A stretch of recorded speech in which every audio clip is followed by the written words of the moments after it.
Assalamualaikum warahmatullahi wabarakatuh. Sahabat seiman, apa kabar Anda hari ini? Semoga hari ini menyenangkan ya untuk Anda. Kali ini Islam dan Sains Official akan membahas tentang kisah Salman Al-Farisi.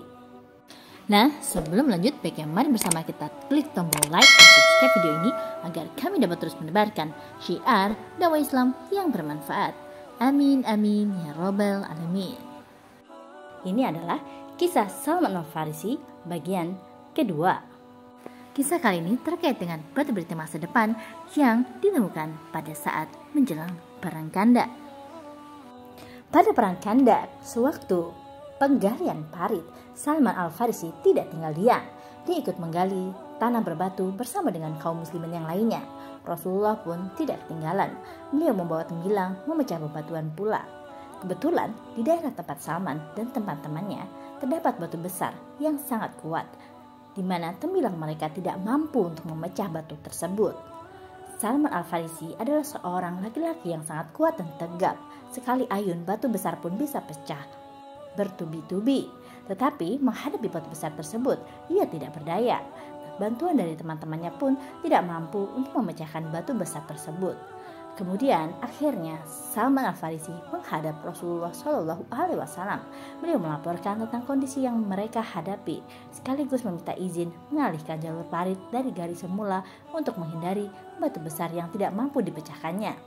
Rasulullah SAW pun minta ditunjukkan tempat batu besar itu.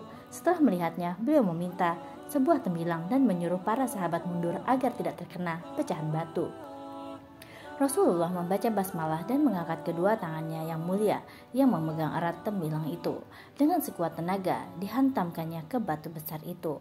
Batu pun terbelah. Dari celah belahannya keluar kilatan api yang tinggi dan menerangi. Salman menceritakan, "Aku lihat kilatan api itu menerangi pinggiran kota Madinah."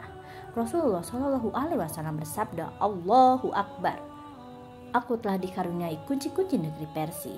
Kilatan api tadi memperlihatkan istana Hira, juga kota-kota para raja Persia. Umatku akan menguasai negeri-negeri itu. Rasulullah mengangkat tembilang dan memukulkannya ke batu tersebut untuk kedua kalinya. Kemudian kilatan api kembali membumbung tinggi dan menerangi. Allahu Akbar. Aku telah dikaruniai kunci-kunci negeri Romawi. Kilatan api ini memperlihatkan istana merah. Umatku akan menguasainya. Lalu beliau memukul batu tersebut untuk ketiga kalinya dan batu tersebut pun menyerah. Batu tersebut pecah berkeping-keping. Kilatan api kembali membumbung tinggi menerangi. Wajah Rasulullah SAW berseri-seri. Begitu pula dengan kaum muslimin.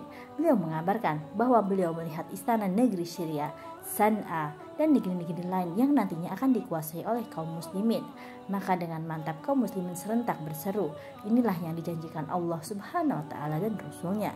Ini pasti benar." Salmanlah yang mengajukan saran untuk membuat parit, dan dia pula penemu batu yang telah menampakkan berita tentang masa depan. Ketika ia meminta tolong kepada Rasulullah, ia berdiri di samping beliau dan juga melihat kilatan api serta mendengar berita gembira tersebut. Dia masih hidup ketika berita itu menjadi kenyataan. Lalu dia melihat, bahkan mengalaminya sendiri. Dia melihat kota-kota Persia dan Romawi. Dia melihat istana San'a, Suriah, Mesir, dan Irak. Ia menyaksikan seluruh permukaan bumi seakan mempesona dan penuh berkah yang berkumandang dari puncak menara di setiap pelosok untuk memancarkan sinar hidayah dan kebaikan Islam. Sejak bertemu dengan Rasulullah dan beriman kepadanya, Salman Al-Farisi hidup sebagai seorang muslim yang merdeka, sebagai pejuang dan taat beribadah. Salman dikaruniai usia yang panjang. Ia menyaksikan pemerintahan Abu Bakar dan Umar radhiyallahu anhu. Kemudian ia meninggal dunia dan kembali kepada Tuhannya pada masa pemerintahan Utsman radhiyallahu anhu. Di tahun-tahun terakhir kehidupan Salman itulah panji-panji Islam berkibar di seluruh penjuru dunia. Harta benda dan kekayaan mengalir ke Madinah, baik yang berasal dari pajak maupun yang lainnya.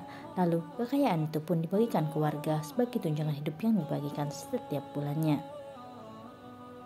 Masya Allah, luar biasa bukan?